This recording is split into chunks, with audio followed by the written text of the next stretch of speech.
Ivette Lozano. I practice medicine in Dallas, Texas, and have been doing so for the last 20 years. The reason I'm here today is because I want you to know the truth about this virus. I am currently treating COVID patients in my office. Let's start just with some simple numbers, and we've heard these numbers, but I want you to think about them. 330 million people in the United States of America. 29 million people in the state of Texas. 2 million people in Dallas. 111 dead. Now, when you see those numbers, it kind of shocks you that we could stop society for 111 deaths. Let me explain how they do it. Here is how it is notified to you. 27,000 positive COVID tests.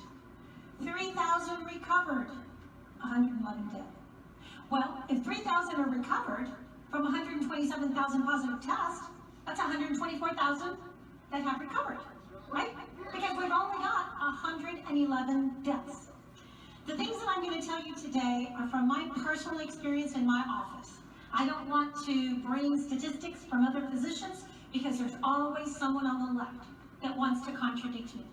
So these are my experiences, patients that have walked into my office, and here's how they present. These patients present with a fever like the fever that you get with malaria. It comes on at night. They have night sweats. These patients present with cough only elicited with deep breath. So they are short of breath. Their lungs are tight, as though you would notice with an asthmatic attack. But most importantly, these patients present in panic. They are afraid. They are anxious. They're actually afraid to get diagnosed. They have been staying at home for days and not coming into the office. Why is that? Well, that's real simple. When they go to the emergency room, they're turned away. If they have a fever, they're sent home and told to quarantine to save the rest of society. During those many precious days when they're sent away and sent home, they infect their family members. And so a lot of my patients are in groups of families, okay?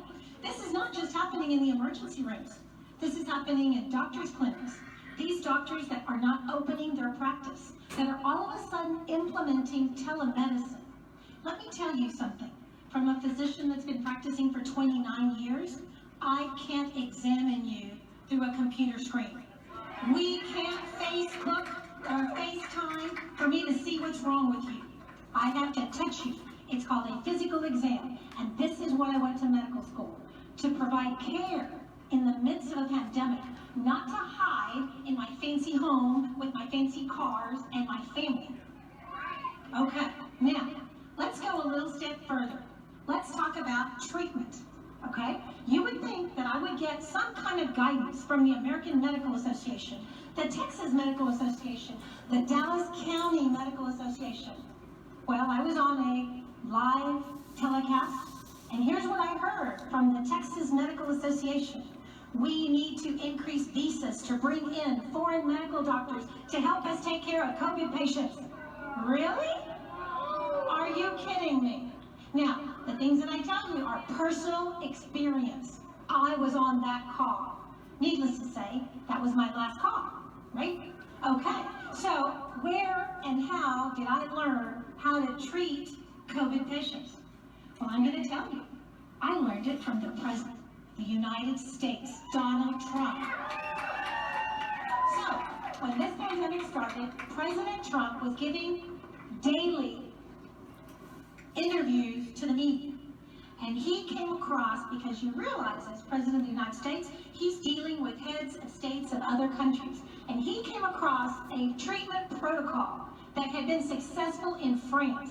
Yes, one doctor had treated 29 patients and every single patient had survived. And every single patient had improved. And President Trump thought that that was newsworthy.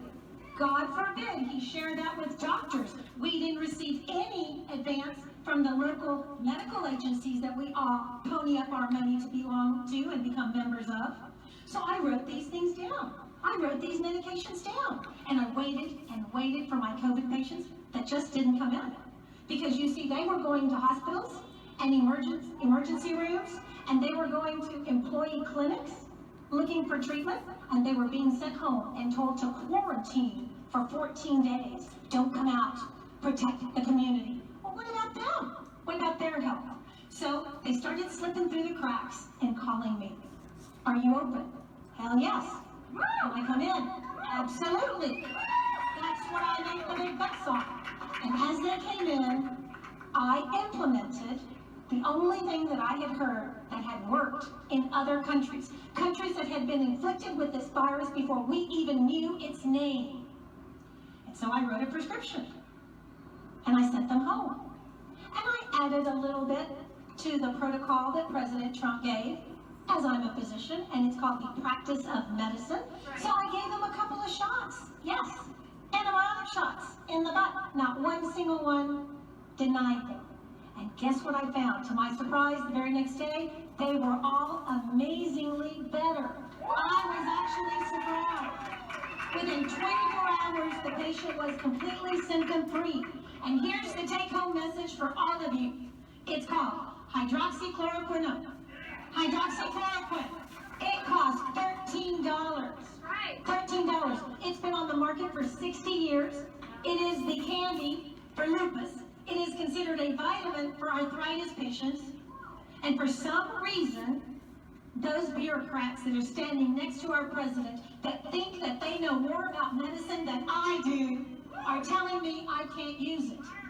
In fact, not only are they telling me I can't use it, in 2 states it's completely illegal to prescribe this, right? Most of my colleagues are afraid to use it because the agencies that they work for have told them that the risk is too high. Liability, it hasn't been FDA approved. Well, FDA can approve you know what on my behind.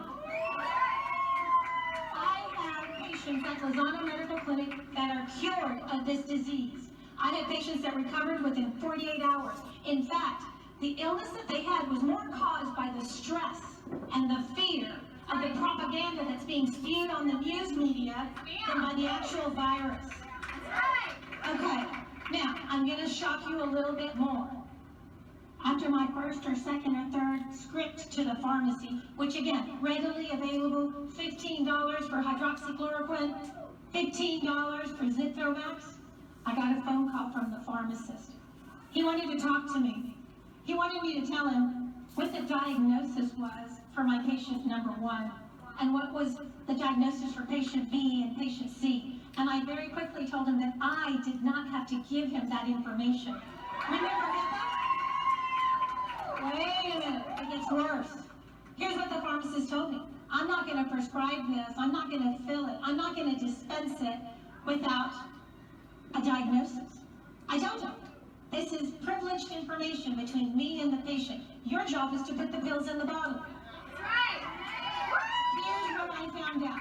Remember we talked about the freedoms and the liberties that we're losing without you and me even knowing that we're losing them? Okay, here it goes, guys. Every time you go to the pharmacy board has stated that those 2 prescriptions, starting in early March, will not be dispensed by a pharmacist unless it comes with a diagnosis. Now, I have fought with them, I have yelled at them, I've slammed the phone at them, I've called political leaders such as Senator Bob Hall to fight the pharmacy board with me. We have made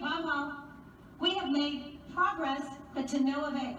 If I do not give a diagnosis, this medication that is life-saving, in my opinion, will not be dispensed by the pharmacist. His hands are tied.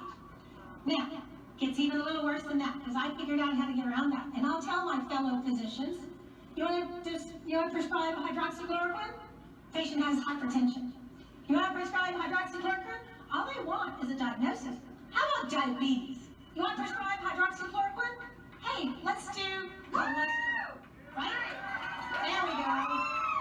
And trust me, I've been on the phone with the pharmacy board. I've left messages. So that's how I'm going to do it, because I swore to protect the identity and confidentiality of my patients. And I will continue to do that.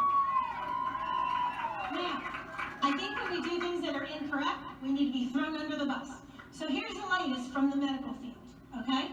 If you have a prescription for hydroxychloroquine, and you happen to want to fill this at Walgreens, and yes, I want Walgreens and their administrators and administrative offices to hear me, they have instructed their pharmacists to give you a friendly call and to let you know they more than welcome come in through the drive-through. You're not welcome to come into their stores. If you're taking a prescription for hydroxychloroquine, they're going to personally call you and tell you that they want you to come through the driveway. Well, you know what? Maybe later they'll ask you to wear a yellow star on your shirt. So, starting last week, when I discovered that this was renowned upon Walgreens, I decided and encouraged all of my patients to go elsewhere. Now, here's what I told the pharmacist. I am from the time of AIDS. A general surgeon by training. When we went into the operating room, we didn't have a good test for HIV. So all of us assumed that every single patient on that surgical table was infected with HIV, and we protected ourselves appropriately. I don't believe that we need to discriminate because patients have contacted this virus, which, as was stated, is 98% treatable with no medication. 98% of people recover. For those 2% that are sick, the President of the United States has given us a phenomenal protocol that I'm telling you in my patient population between the ages of 30 and 55 are responding phenomenally, okay? So here's how we're going to treat our COVID patients. I'm going to treat every patient walking into the office as though he has COVID. And I'm not going to make him feel like he's a leopard or has leprosy.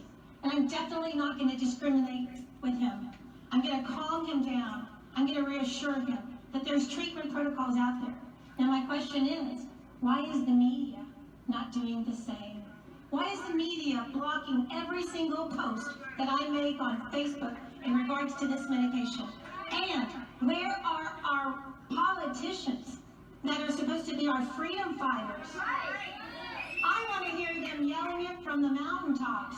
And so I am here today to thank you for the opportunity to speak with you, to reassure you that it is not dangerous or scary to go to a restaurant, to go get your hair done, to go shopping. Our immune systems are improved through exposure to sunlight, through gathering, because we're in up moods. Reach out to your physicians. Tell them that you're not scared. Tell them to open their doors. Tell them you don't want to see their assistants, you want to see them. And call your politicians. It's time to open